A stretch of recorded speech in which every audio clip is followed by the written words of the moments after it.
Super cool, making some link and pin couplers from Bachmann model trains.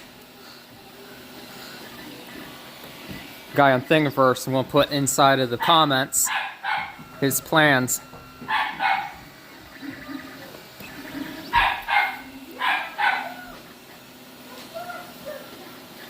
Super cool. Might be able to take the same design of the coupler pocket and bring it much larger to the 7.5 inch gauge or even 15 inch gauge that I'm wanting to build. Make a master casting mold out of it. Send it to Cattail Foundry or another foundry and have that cast them. Super cool. Definitely give me the look I'm looking for the model train.